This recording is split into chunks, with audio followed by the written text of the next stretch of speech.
Oh, good morning. That was pathetic. Good morning. That's a little bit better. That's fine. I appreciate it. Hey, I'm excited to be here. I am really excited to be here. I cannot believe what a privilege it is to be here. Look, I think this is my first time at this wonderful show, and that's not good. That's not good. I haven't even been to J-Spring. That's a slam dunk. That one makes so much sense. Still haven't even done that one, right? So I'm just really happy to be here. Really, really grateful to be here. And glad to be here with you all today. And I really am excited about all the amazing things upon which sort of the Spring team is working these days. I really have a lot I wanted to show you. But if I'm being honest with you, I didn't know where to start, right? I just didn't know where to start because I was thinking about it. Like I thought, well, we could all look at the old Spring Pet Clinic. How many of you have seen the Spring Pet Clinic, right? Spring Pet Clinic. Oh, by the way, before I forget, I just realized all this wonderful people. Can we take a selfie together? Okay, I heard one yes in the crowd. That sounds like enough. Okay, so everybody, just pretend like you're happy, okay? Just suck it up. Here we go. Ready, steady. Open source. Thank you. I'm gonna take that photo. I'm gonna show it to my daughter, and I will say, "See, they listen to me." So there's this amazing project called the Spring Pet Clinic, and it's a clinic for dogs, right? It's an old application that we first developed in like the early 2000s, but the application has grown obviously, and it's being updated all the time, right? You can see it's been updated 14 hours ago, and it's such a popular thing, in fact, that there's even a GitHub organization with different repositories, and it shows all these different things: AI and REST and Pet Clinic and Kotlin and React and Angular and microservices and Vaadin, Istio, HTMX, microservices, Cloud, Jetta, JDBC, Angular, Mustache, GraphQL, Reactive, Hilla, all this stuff, right?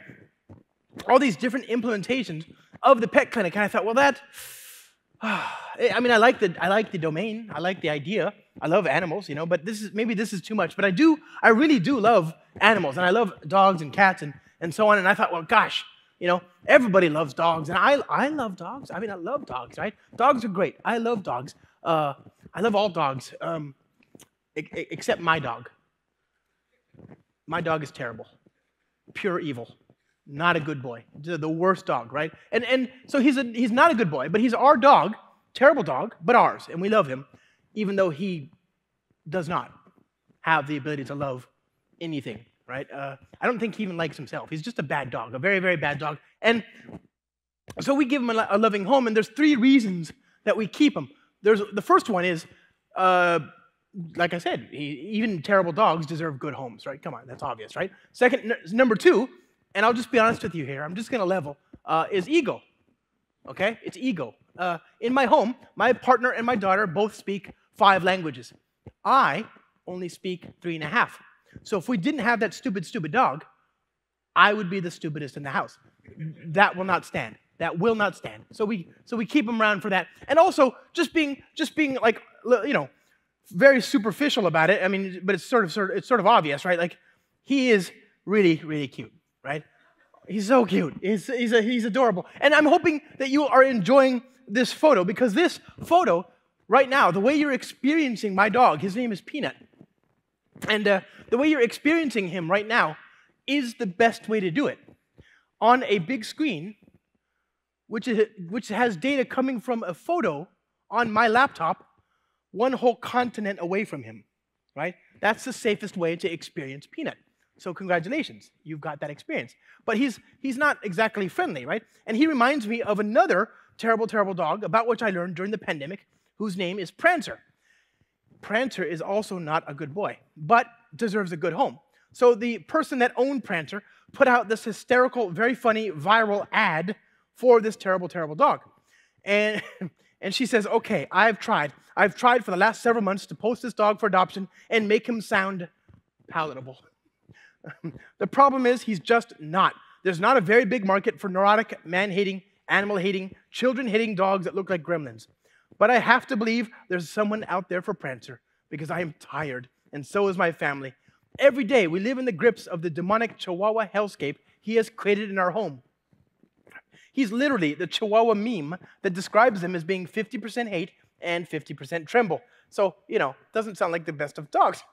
She continues, I am convinced at this point that he's not a real dog, but more like a vessel for a traumatized Victorian child that now haunts our home. Oh, so sad. And this dog says, and then she continues, Prancer wants to be your only child, right? So yeah, but also super cute. So cute, right? Come on, like that's a very cute dog right there. But also sounds like he might also be a bit of a handful or a pawful. And anyway, reminds me of my dog. Okay, so I thought, well, gosh, wouldn't it be great if we could build a service to help adopt dogs, even the terrible, terrible ones like Peanut and Prancer.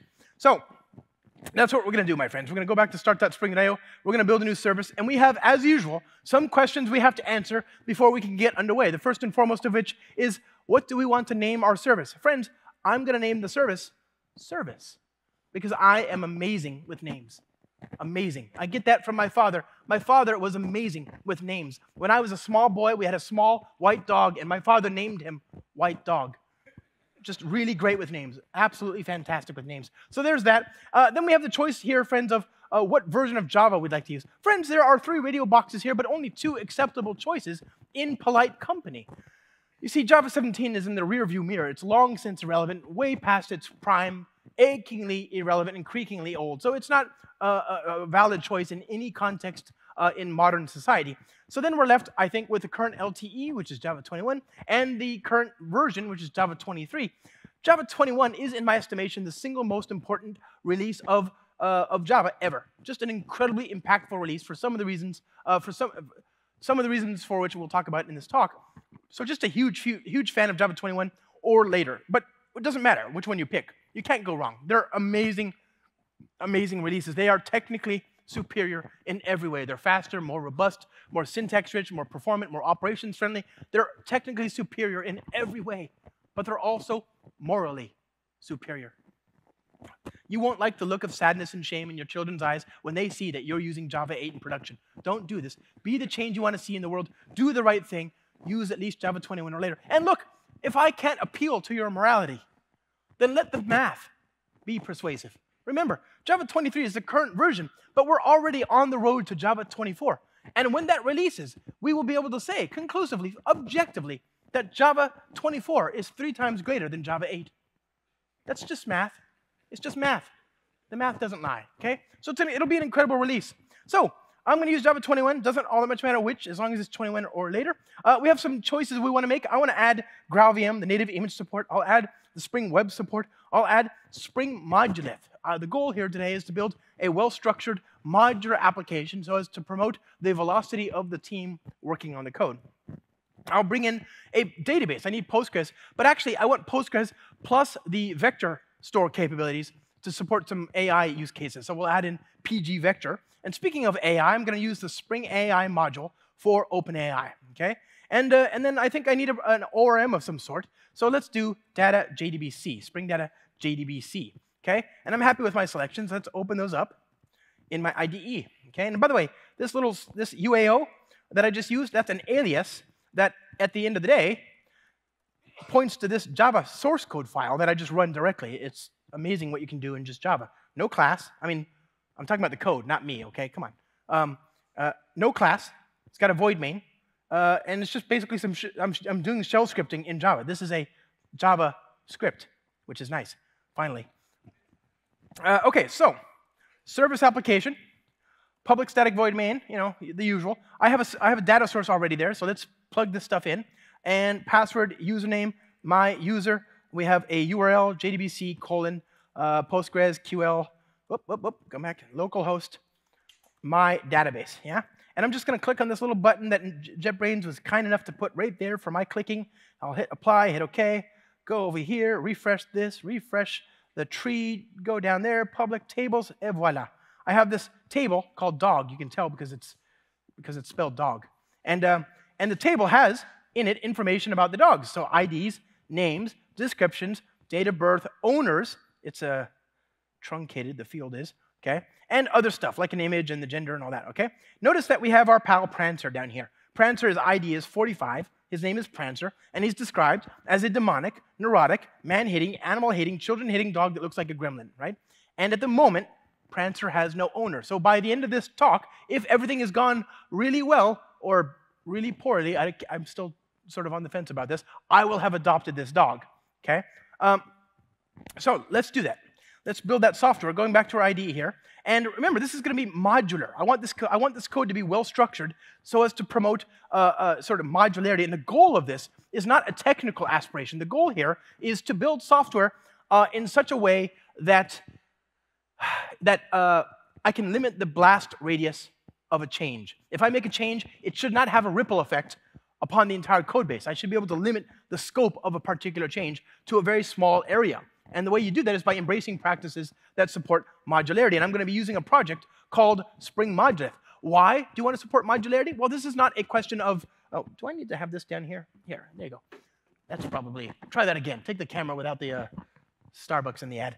So I want to support software that is modular because the less impact on the rest of the code base, the less coordination is required with other people to make that change in the first place. And the easier I can make that change with that coordination, the faster I can go, and the more assurances that I have that I won't break anything unduly and unnecessarily. And so I will have the ability to iterate more quickly. It allows me to be a better business by writing more modular code, right? This is why we do object orientation, why we have information hiding and so on in this paradigm. It's not just a technical aesthetic. It's all about speed of iteration. The same rationale, by the way, applies to microservices. Microservices are a forcing function. They give you a well-defined surface area, a boundary, a component boundary, an API, against which both you as an implementer and a consumer outside need to agree. And that's as long as you agree on that boundary, then everything else is free, each side is free to evolve their respective pieces as they need to. So the same is true for microservices and modular code. It's about going faster. It's not just a technical decision for technical purposes. So let's do that. We'll create a package here. I'm going to call this a module. It's a root package, and it's going to be called adoptions. And in this package, I'll have a class here called DOGAdoptionController. Okay? Now, why is this here? Why is that there? Right? IntelliJ adds this for no reason. I don't love it. So Java types by default are not public. Why does IntelliJ make them public? They should not be public by default, right? Most of your code shouldn't be public. In a well-designed system, it should be package private or, more severely, just private. So I'll create a DOGAdoptionController. We'll create a DOGAdoption service. This is a Spring Bean. And the service, of course, will depend upon I'm going to work with a database, and that database I'll implement in terms of this entity here, right? String name, string description, string owner, right? And of course, this has to have a primary key, so I'll add that. I'll specify that there as well. And I'm using Java Records. I love, love, love Java Records. Just a huge fan, huge, huge fan, okay? I'm going to create a dog repository to work with entities of type dog. That's really nice, okay? Extends a list of CRUD repository, dog, here we go, integer, very good. And now I want to use that in the service, okay? So I'll say private final dog repository, add that to the constructor. I'm going to create a method here to adopt a dog, given its ID, and a new owner name, okay? Well, how is this going to work? Well, I'm going to look in the repository. I'm going to find the dog by its ID, dog ID, and if it's present, I'll create a new dog, basically just, recreating the object with everything the same except that the owner has been updated, right? And I'm going to write this to the database as I do it. So repository.save, and I'll put that in there. And then I'll print out adopted, this dog, right? A new dog. Voila, okay? And return that, very good. Now I want to integrate this into the controller. So I'll do that here. I'll say private final dog adoption service, add this. And by the way, this is a service, probably should be transactional. And I'll create a post endpoint here. So dogs, dog ID, adoptions, right? And same basic contract, right? Void adopt, thank you, AI. Look at that, that was nice. Okay, so this is going to be a path variable. Right? I need to tell that, and I need this to be a request body, and it'll be JSON. It'll be a dictionary with keys and values. The key that we care about is the name here, and we'll turn that into a string and then pass that into the method. Oh yeah. All right.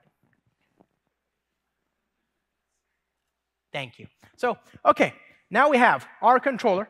I think we're ready to actually try it out. Let's just go ahead and run it, and go to the command line here. Yeah. Okay. Curl.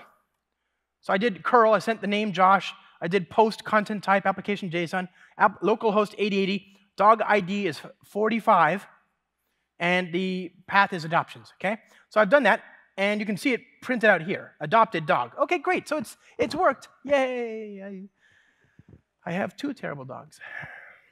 But it did work. I have now adopted this dog in theory. But come on, this is not really a real example, right? Surely, if you're going to take possession of a live creature in most jurisdictions, there's going to be a lot more process, understandably so, than just changing one little field and one little table in one little example, right? So let's imagine instead that there's also a required visit to the veterinarian, right? That we have to involve in this process. So I create a new module here. I'm going to call this vet. And a vet, that's short for veterinarian, which in English is a doctor for dogs. So actually, no, you know what? Dog tour. There you go. Much better. So service. And we're going to schedule a checkup for the dogs at the dog tour. So checking up on dog ID, okay? So I want to integrate that into my code. I can go back to my service, private final dog tour. Integrate that, and then I'll call this. I'll say dogtour.checkup on that, and I'll put that actually in the service. Let me put that here instead, and I'll add dogtour to this. Voila, add that, add this, get rid of that, get rid of that, get rid of this, get rid of that. Okay, sorry, I had the wrong component there. Okay, so let's just try running it again. And go back. It says adopted and checking up on the ID. Great, it worked. That's a little bit more realistic, right? I have multiple things that need to happen. So I call the relevant objects, I inject them into the service, and I invoke them. I involve them in the process. But being real here, this probably, I care about this happening. It needs to happen, but it's not a thing that I am responsible for here in the adoption service, right? This is a separate concern. Both of these things need to happen, but I don't want to have to involve collaborating objects to serve every use case possible involved in this process of adopting a dog. So I want to integrate these things, but I don't want to do it like this. So what I want to do is instead, I want to think of a different way of integration. And one way I can do that is to use event-driven architecture and messaging. And this brings us to a great blog by Martin Fowler that was written in 2017, before the COVID pandemic. It's called 2017 BC. And this blog asks the question, what do you mean by event-driven? In this, he talks about 4 different uses of event-driven architecture. Event notification is where you use an event to signal to another system the fact of a change, that something has happened, right? So, for example, imagine, if you use JavaScript, I'm sorry, but if you do, there's an onload event, and that onload event gets called whenever the document is loaded. In 99.99% of the situations, there's only one document. You don't need a pointer to the document in the event to tell which document got loaded. There's only the one. It's called document. It's a global variable. Everybody knows which one it is. So don't really need to pass information into the event as context. You can act on the event without that extra information because you know exactly to which document that event pertains. So event notification is nice because you don't have to send extra context in the event. On the other hand, it's important that the client and the consumer be able to act on that message without any extra context. And if they need to, then you have now forced them to have a coupling on the producer of the message. They need to query the source system to understand more. Event-carried state transfer is a little different. Here, you're sending enough information in the messages so that the client can act on the message. They have context enough to do something actionable. And if you do that, and imagine a typical system. Imagine you're building a catalog for products, and you're adding products to the catalog. You've got descriptions, and you send it to the Postgres database, and then you publish the same message, and it goes to Redis, and now you have a fast, constant time, read-optimized cache in Redis. And then also you want to support full-text search access, so you have Elasticsearch. Well, now you've got these different services, and you've got these messages that are being sent, and every state change in the system, every delta, is being communicated via these messages. Well, who has the source of truth in that system? Can I reconstitute? Let's say I deleted Postgres and I wanted to rebuild it.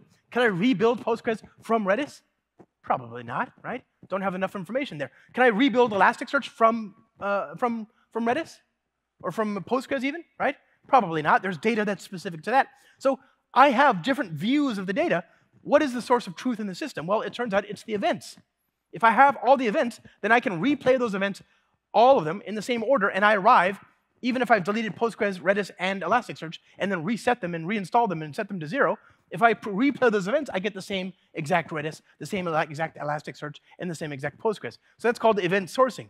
And this architecture that I'm describing, I've only got one service in this situation, but I've got 3 different data structures optimized to support different read and write modalities. This is a very common thing, even in a monolithic system. And this idea that there are different read and write modalities in a typical architecture is not controversial. It's called CQRS, Command Query Responsibility Segregation, right? So if you understand these 4 patterns, they are all based on the humble message or the humble event. And if you understand all these 4 patterns, congratulations, you are an architect, okay?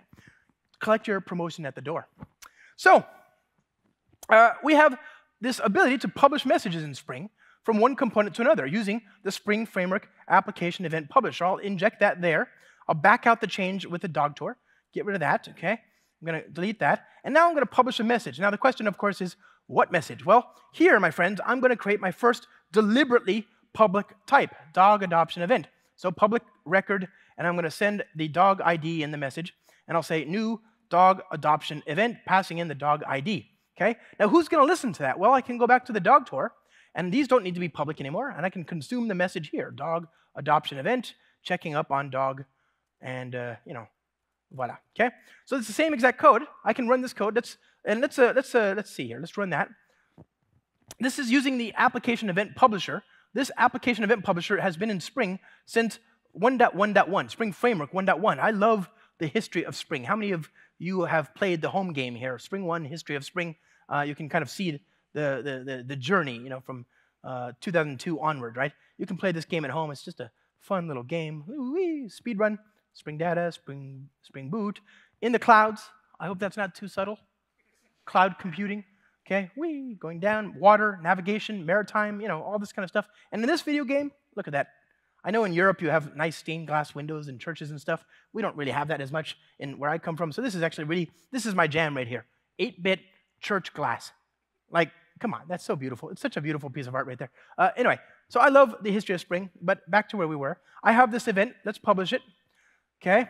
And it's exactly the same result. I got the checkup and I got the adopted. It's decomposed or disintegrated. I didn't have one thing aware of the other. These things are publishing an event, so they don't have to know about each other. But they are kind of, there is a bit of a coupling here, because when I publish this event, it publishes in the same thread. And this can be very convenient, because what that means is technically, when I process that message here, I'm in the same transaction as I was when I launched the message over in my controller, in my service, rather. So that can be very convenient, but in this case, it can also have some implications. So let's say I'm starting, right? And then I stop, and then I do thread.sleep, okay, 5,000, okay? And I'll do that. Say throws exception, and I can restart this. So now I'm in the same thread, but I launched the same request, and now I have to wait 5 whole seconds for the next response to come back. Not good, right? So what I want to do is I want to decompose these things.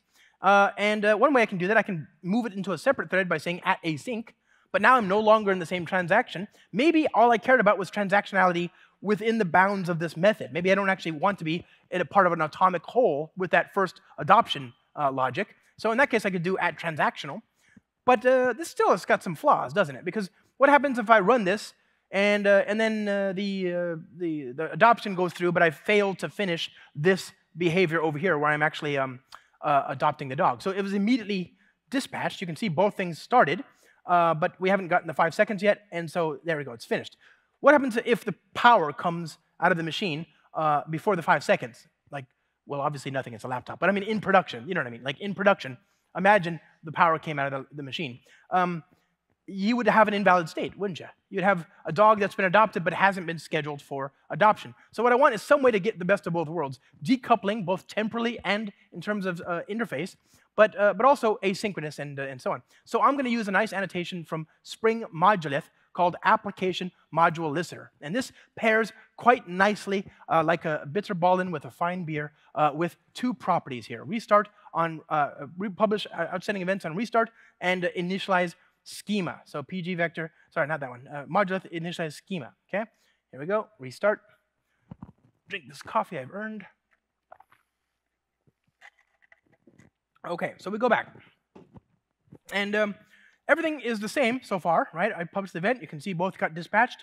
But now if I go here, refresh the table, there's a new table called event publication.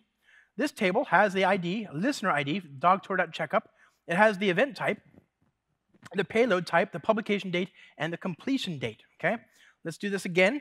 And if I pull the power out of the machine, refresh, you can see I killed the process, so it's not running, but I have no completion date now. So now I'm going to restart. Okay, what do I do if I do that? It's going to republish this message. See, it says starting here, and now go over here. After 5 seconds, this is complete. So it replayed lost messages. It made sure we got the result eventually, even if, for whatever reason, we couldn't do it in the time that we were trying to do it. So this is called the outbox pattern. You use a transactional ledger, your database, to keep track of non-transactional things like your message queue, right? So it's guaranteed, even if the message queue isn't available, or a microservice, you call a REST endpoint and that's not available, whatever, you want to make sure that gets done. So you keep a track of that transaction, that thing, in a transactional thing like your SQL database. And then you retry, you reconcile that non-transactional thing like a REST call or like a message queue by reconciling against this table. So we support that in Spring Modular. And the result is quite nice. I mean, I've refactored the code here to be more modular, and I'm not using the word public except for in this dog adoption event, right? Remember, public is an anti-pattern in some cases, right? I see this pattern all the time. App.controllers. Right? App.services. Right? App.repositories. App.models. So imagine you have a customer type here, and in order to, you have the customer type, so now you have a customer repository, and then you have the customer service, and then you have the customer controller. Well, in order for this scheme to work, right? And by the way, show of hands, who's done this? Don't be shy. No, there's no judging here, okay? We all tried this once in college. It's fine. But also, you're wrong. So maybe there's a little judging. Don't do this. The reason you shouldn't do this is because this is packaging by role, right? And in order for this to work, this customer needs to be public. So too must the customer repository. So too must the service. And the controller doesn't need to be. But everything upon which it depends must be public. Why? Are we exporting all these things for use anywhere else in the system? I don't think so. Probably not, right? They're probably part of a bounded context. So probably the controller is the ultimate consumer of these things. And they're all just implementation details of that controller. They should be packaged private. And so this is really ineffective. If you write Java code and all your classes are public, that's an anti-pattern. That's a smell, right? This is a really, really undesirable thing, right? If you're going to write all your Java code and completely avoid the benefits of information hiding and privacy and access control in an object-oriented language, then just use C. You want a flat global namespace? Just use C. At least it's more honest, right? You'll have the same terrible spaghetti code, but at least it's more honest. Instead, we want our things to be private and to be modular. So we flip it, and we do packaging by feature. So I can say app.customers, right? And then I can put the customer service, etc. You get the idea, right? So this is what we're trying to do, is to stay as much as possible within the confines of one module. And when I have to break the modularity, when I have to publish something or export a type that is visible to both modules, then yeah, it's going to be public, right? And what if I want to export that type and make it visible to other services? Well, if you've set up Spring for Apache Kafka or Spring for RabbitMQ or Spring integration or whatever, and you use the @externalized annotation, then you can say, here's the Kafka topic, or the RabbitMQ destination, : the routing key, right? You just use @externalized plus the implementation of your choice, and it'll also publish this thing out to a message queue of your choice, or a messaging technology of your choice. So now your modules in the same code base get the message, and other microservices get the same message. And of course, we are automatically republishing outstanding events for you if you don't want that, because remember, like imagine you have 2 instances of the service behind a load balancer. They both get restarted. Now they're going to both pull down all missing events and republish them. Now you have two events for everything, right? That's not good. So what you can do is you can actually comment this out and just create your own incomplete message handler, right? So I'll create you incomplete me, okay? And I can inject here into the constructor the incomplete event publications. And then you can do whatever you want. You can say, okay, publications dot resubmit incomplete publications, and you have a predicate to filter on the publications.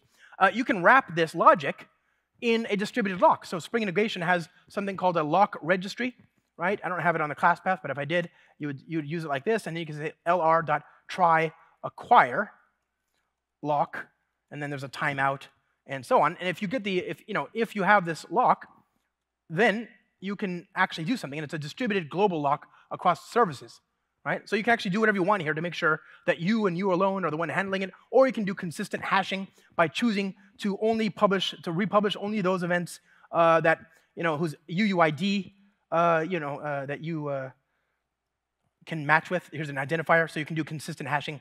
Node 1 gets this modulus, that node 2 gets that one, etc. So you can do whatever you want, okay? Lots of different options here. So now we have this modularity, and I quite like the result, but how do I know if I'm modular? Well, you write a test, as with all things, right? I want to go over here. I'll go here. I'm going to say var am application modules dot of service application dot class, and I'll say am.verify to verify the modularity of my system. This, behind the scenes, is using ArchUnit, right, to verify the structure of my system. And of course, I can enumerate the modules because I know about it by looking at this object, and I can even document the modules here by injecting that and doing this. So let's run that test and see how that goes. Okay, so go down here. You can see we have different modules, logical name adoptions, another one called vet. Here are the base packages, the dependencies, the relationships to each other. Great, that seems to be all in order. It's green, we like that, right? Now, I'm going to go to my documentation here in the target directory, Spring modular docs, open up the plant UML architecture diagram of the boundary. This is a C4 architecture diagram. It shows the component boundaries of the things in the system and how they relate to each other, right? And this is using plant UML. It's a free plugin and a free markup encoding for diagrams. And this gets generated automatically with your architecture. This is really nice compared to the status quo, right? How many times have you logged into a wiki page and you see an architecture diagram put there by some well-intentioned architect for like 2 years ago that has long since diverged with the actual state of the code and the architecture, right? It's no longer relevant.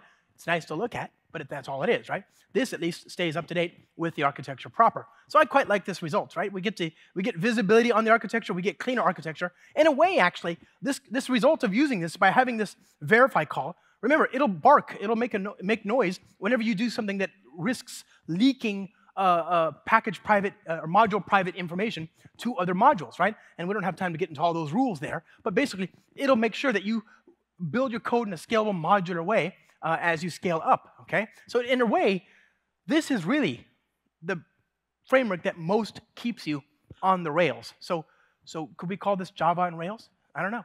Moving on. So now we have modular code. We have the ability to adopt our dog Prancer. But how did we find Prancer? Well, I found Prancer because I saw an ad on TV. I saw a newscast on TV. Do you remember all the crazy things that we did during lockdown? How many different languages did we start learning and books that we start reading and all that stuff? One of the things that I did that I don't really do normally during the pandemic, during lockdown, is I watched the news at the time that it aired, as opposed to on a clip or on an article the next day, right?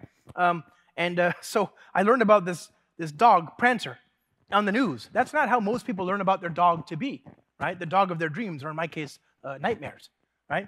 They learn about their dogs by going to the shelter and having a conversation with somebody to help them work through the process and finding their dog, their forever home, right?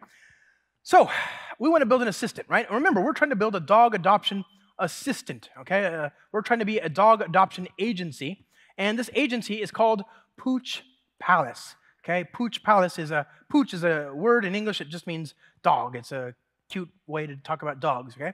And we want to build an assistant to help people sort of work through that process and ask questions and hopefully get useful answers. So let's do that. So we're gonna say builder.build, okay? And I'll use the Spring AI module here to do this work by talking to a model. I've got a chat model here. This chat model I'm going to use the chat client to talk to the chat model. There are many different chat models. There's also transcription models, image models, embedding models, all sorts of models, right, in Spring AI, which supports all of AI engineering. Look, friends, we are living in an amazing time. Most of us are not going to ever need to create our own model, in the same way that most of us don't need to create our own SQL database, right? This is not an interesting thing for most of us to do. We need to integrate. And here, Java and Spring, at the heart of the enterprise, are uniquely situated. We have all the business logic, and we have access to all the data. This is where you want to put the AI. You want to put it in this code so that it integrates well with your ecosystem, right? And Spring AI is a really natural way to do that. So we're going to use the chat client. This is going to talk to a model. Like I said, you need to specify how to connect to that model. I have an API key that I've already specified off screen as an environment variable, okay? So that's already been specified. I'm not going to leak my API credential for you, forgive me, but just trust me, it's already been done, okay? And now I can ask this model some questions about our dog to be. So we're going to ask it, do you have any neurotic dogs? Okay? And then we're going to ask it, okay, call, that'll give us this, and we'll ask it for the content back as a string. Okay, this is the response that we're going to get back. And we'll ask it to print out the response. So reply, reply, content, voila. And add that. Great, let's just go ahead and restart this, see what we get. And remember, our dog is described as a neurotic dog. So, poor AI. Can you imagine? These poor machines are so confused. It's like, look, mister, I don't have dogs. I'm not a person.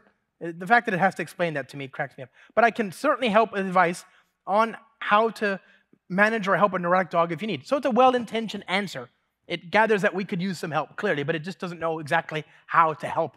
And so it's giving us some generic advice about neurotic dogs. Fair enough. But this is not quite what we want. We want to connect, we want this thing to help us find our dog. So we want to act, we want to get it to act like it's an assistant, like it's a person, a representative of our dog adoption service called Pooch Palace. We want to frame everything that it does in terms of this archetype, this personality, this framing. So we're going to use a system prompt, and I happen to have a system prompt here that I'll use. So I'll just, oh, that's not right. Sorry. Better. Okay. Take that and paste that in there. Okay. So now, here's our system prompt. Dot system. Okay, and we'll pass in the system variable there. And we'll say, you are an AI-powered assistant to help people adopt a dog from the adoption agency named Pooch Palace with locations in, oh, how embarrassing. I meant this.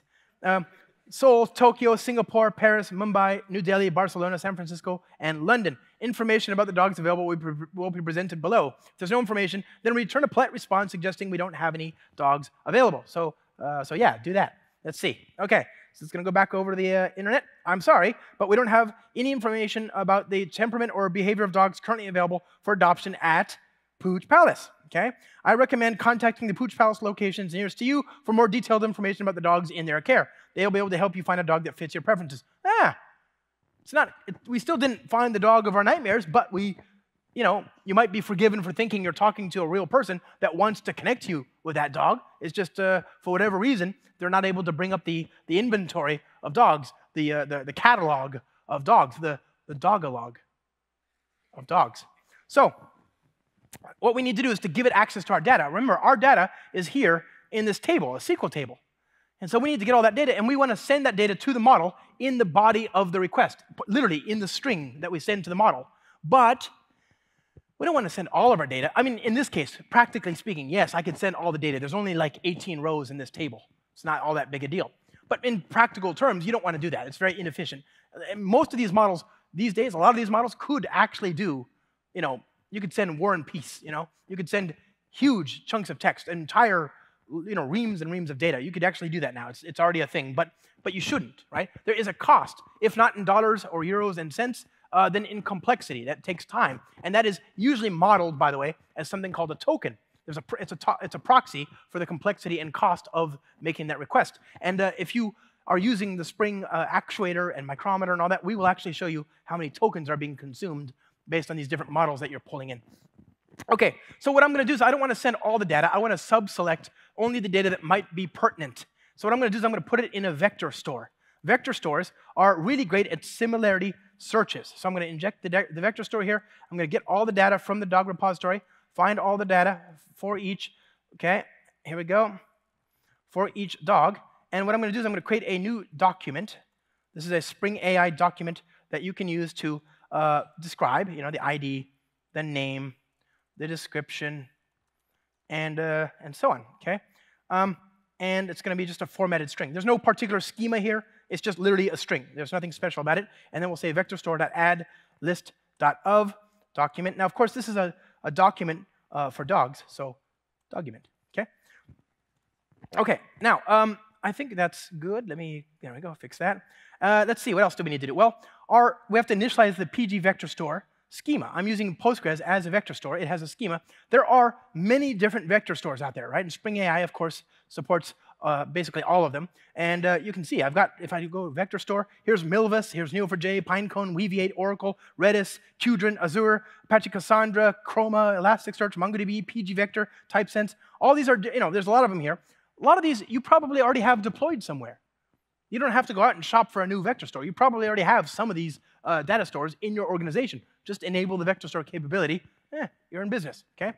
Or you could buy a purpose-built one. They have a lot of really great qualities as well. I'm not saying don't. I'm just saying to start, okay, so we've got the vector store. And now we need to tell our chat client about the vector store and the data in it. And we can do that by configuring an advisor. These advisors are like interceptors, and you can use that to actually do things to pre- and post-process these requests, including talking to a model and rewriting a request, for example. So you can do all sorts of interesting things here, including memory, including this question and answer advisor. This question answer advisor supports what is, retrieval augmented generation. So let's go ahead and restart this, and I'll correct my spelling error. Retrieval augmented generation. This is a core pattern in AI engineering. It's called RAG. You might hear this a lot. And it's the idea that we're going to use data in a database to inform the response that we then send to that we get from the model. Okay.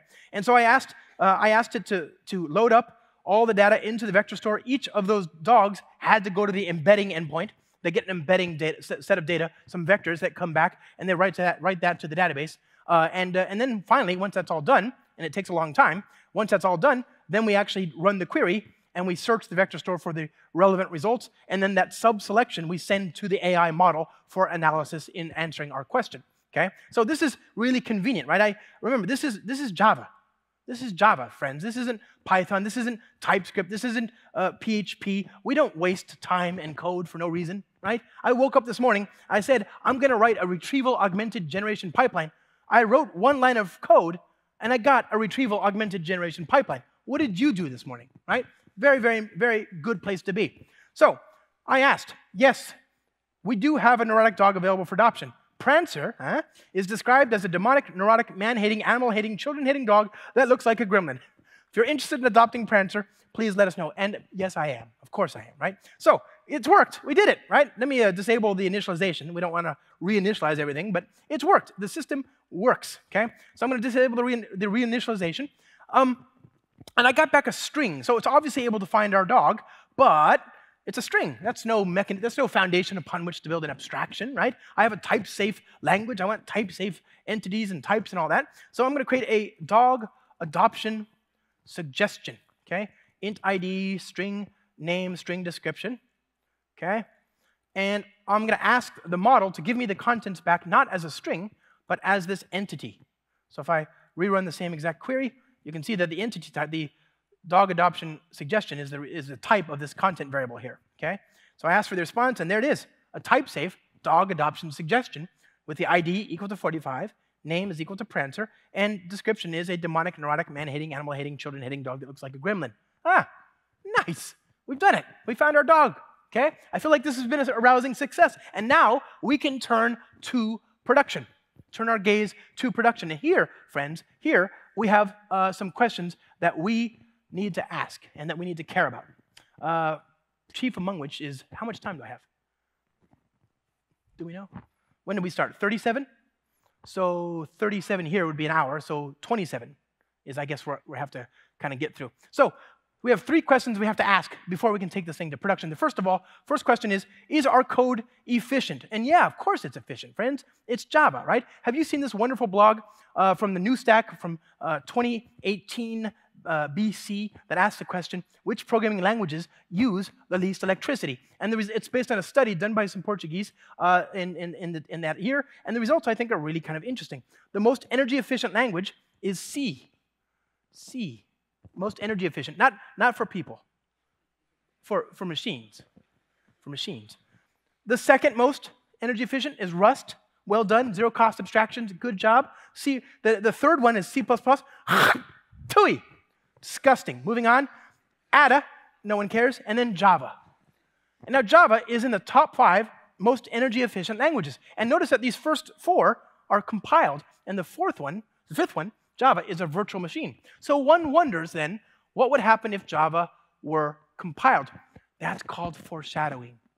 Keep that in your old noodle, okay? So, what else do we have here? We've got C#, it's Pi. I love Pi, delicious.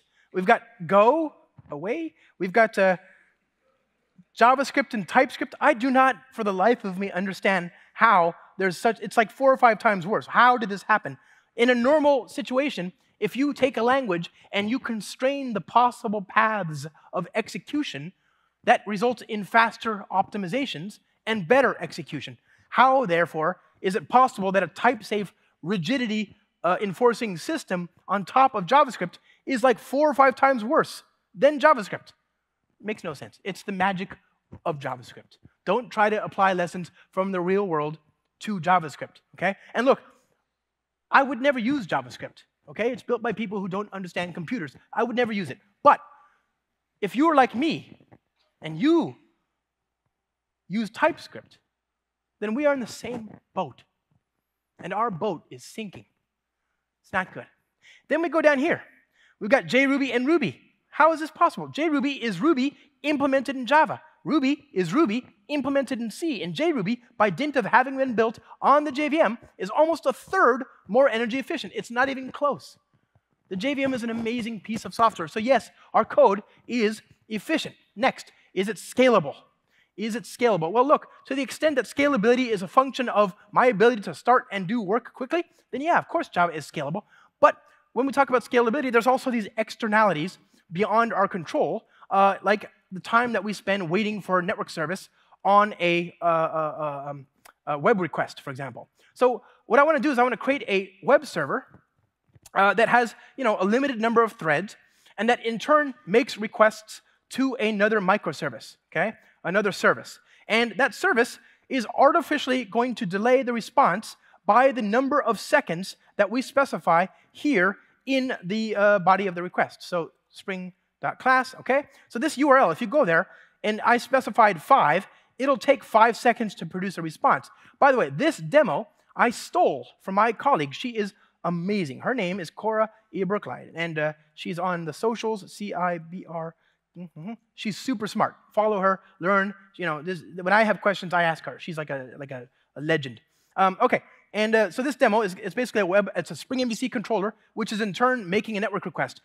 The servlet API uses threads, so I'm sitting on a thread waiting for a response. I have precious few threads, right, in a typical production application. So I'm going to limit this to, let's say, 10 threads, and I'm going to restart this application, and then I'm going to launch some traffic. Hey, 40 minus C20, so that's like Apache Benchmark. It's a load testing tool, so 40 requests, 20 concurrently, to localhost 8080/delay, okay? Oh, I forgot to define the REST client. That is so awkward. I blame myself. Okay, here we go. REST client.builder. Okay. And take 5. Okay, so it's going to run. And the reason that I limited this down to 10 requests is because, being real here, my computer is freaking awesome. It really is. This thing is a beast. I can run both Slack and Teams at the same time. At the same time. People didn't think this was possible a few years ago. There have videos of scientists in laboratories trying to run both, and the computer explodes. It's just terrible. Just terrible. So this works fine now. I can do this now on these modern computers. You couldn't do that before. When I first got into IT in 2002, I started working. We'd get these $20,000 servers that would come to our office, and our job, we were meant to install, Solaris or Linux or whatever, and get that to a data center. A data center is a building with computers in it. Never mind. You'll read about it in the history books. Anyway, we were supposed to get that there. But the first thing we did was we installed Windows and Doom. And the reason is, when else are you going to be able to play Doom on a $20,000 machine? The machines we had in production were amazing. The machines we had at our desk, at our fingertips, at home, were not. The inverse is now true. When you go to the cloud, you're using last year's commodity Intel chips. What I have here is a beast that would run rings around a machine I would have bought even 10 years ago for a rack server in a data center. This thing is freaking amazing. So I want to sort of simulate the lower capacity, the 0.1 vCPU or whatever, on a real server. So I've limited the number of threads. And here are the responses from that test. Okay, I'm not using virtual threads here. Okay, so now let's change this to use virtual threads. This is going to take some work, but my parents always taught me that anything worth doing is worth doing well. And it's not going to be easy, but sometimes, okay, it's done. So let's go ahead and do that and restart. And it'll run, and this will just take its time. This is the property you have to do to enable virtual threads. And the reason for this is because up until just a few days ago, they had a deficiency in the virtual threads mechanism. And by the way, virtual threads are a thing that detects blocking operations, input stream.read, output stream.write, thread.sleep, whatever. If you do this in the context of a Java-lang virtual thread, a thread that is of type virtual, if you do that in that context, it'll automatically move the virtual thread off of the operating system thread, put it in RAM, wait for the thing to finish blocking, and then as soon as it's done, it'll put it back on a regular thread and let it continue. So the result is you get to use that operating system thread for other things in the meantime. You get much better scalability as a result. And the only deficiency was that you couldn't do this inside of a synchronized block. You would get something called pinning. Well, guess what's slated to arrive in Java 24? Just announced a few days ago. They have a fix for the pinning issue. So really, I don't see why this couldn't be on by default at this point. Okay, so what did we get here? Look at that, virtual threads. All I did was I upgraded that property. And yeah, so this is yuck. And this is yay, okay? 12 seconds, 21 seconds. Total time for the slowest, 16. So remember, it's 5 seconds plus some network overhead. So 16 is 3 times or more than 3 times slower than the fastest response. And the average is 8.6 seconds without virtual threads. With virtual threads, the average is just a little bit more than 5 seconds. The fastest is 5 seconds. The slowest is just 1.3 seconds slower than the fastest, or not even that, 1.2 seconds. So this is an amazing result. Incredible scale, almost double in every number, just by turning to virtual threads. This is free. You just upgrade. You get this scale sauce. The JVM team has done an amazing job. So finally, last question. Is our code fast? Of course it's fast, right? I mean, you've probably heard about the 1BRC challenge. You should have heard about it by being in Gunnar's talk right now. That's a better talk. But in it, he's talking about the 1 billion row challenge that he launched earlier this year. He asked people to load 13 gigabytes of text data into a Java program, do some statistics, print out the results, and then exit. How fast do you think the fastest entry was? I've heard people say 5 minutes, 10 minutes, several minutes, 30 seconds. The fastest result was 1.53 seconds. 13 gigs. You can't just load that all into RAM, right? That's the naive approach. You can't even do that. You have to page through it, right? So this is an incredible result. You have the first 3. They're all using GraalVM native images. The last one here is using OpenJDK, but the first 3 are all GraalVM native images. And so it seems like there might be something to it. Let's turn our code into a GraalVM native image, keeping in mind that we are doing reflection there. So I need to tell GraalVM about that reflection. I'll say register for reflective binding, okay? And we'll let this thing do its thing, bearing in mind that I'm a little over at this point, okay? And it's going to run, and this is going to take a little while. This is my least favorite part about this process, is it takes a long time. I now understand this famous XKCD cartoon that says the #1 program excuse for not doing your work, my code is compiling. These idiots are swashbuckling. The boss says, hey, get back to work, compiling. Oh, carry on. I thought this was for the C++ people. I didn't know it was for us, right? So I get this joke now, and I get really bored very easily. So I often hear, when I do these long-running compilations, I hear elevator music in my head. And this elevator music is what you hear when you're in a lift in an elevator in the States, in tall buildings. So I went to Oracle, and I said, Oracle, please play elevator music during the native image compilation process. I said, I already hear elevator music in my head when I do these sometimes long-running compilations. I'd just like everybody else to hear it too. Thank you. And I really do appreciate their amazing work. Somebody said, can you make it this elevator music from the GoldenEye video game for Nintendo 64? Good idea. Somebody said, what about beeps, like a microwave? Great idea. Like, imagine, you walk away, ding, code's done. Now you know to come back, right? Super good. And then here's one that I love. This is from Dr. Fabio Niephaus. He's a PhD and a researcher on the GraalVM team. And he says, thank you for the feature request, Josh. The problem is that it's just fixing the symptoms, and they're trying to work on the actual problem. But he did say, I have prototyped a -- Josh long mode. So you click on this, and what would happen is you'd hear music You do native image, Josh Long mode, you hear music. Who's doing the music? Where's this coming from? Music brought to you by Josh Long. Now you know. You're still bored, but you're hearing music, you're calm, you're sedated, you're relaxed, and now you want something to look at, so then that would appear. I'm sure those will get merged into the compiler soon. What were we talking about? Oh, right, the compilation. Yes. Okay, so here we go. Target service. Okay, oops, port is already in use. Stop that. Go back. Boom, 0.23 seconds, so 0.2 of a second, very, very fast. And here's the process identifier, PS-O RSS. Okay, measured in kilobytes, so divide by 1,000, 170 megabytes. Compare that, for example, with this. I'm going to open up my least favorite browser. Don't read the news, don't read the news, just terrifying. Okay, nope. So look at this page, you can see, still loading. It's a JavaScript app, it's taking, 30 seconds or whatever. Here we go. 412 megabytes for this. If you go to like the business section, for example, oh dear. Here we go, click on that. Okay, don't look at the news, 440. You can easily get this to go above a gigabyte, is my point, if you just browse around. So it's not a great situation on these websites. One tab, more than a gig of RAM for a JavaScript app that takes 30 seconds. We live in an amazing time, my friends. There has never been a better time to be a Java and Spring developer, and now I have 2 terrible dogs. Thank you, everybody. Have a good day. Appreciate you.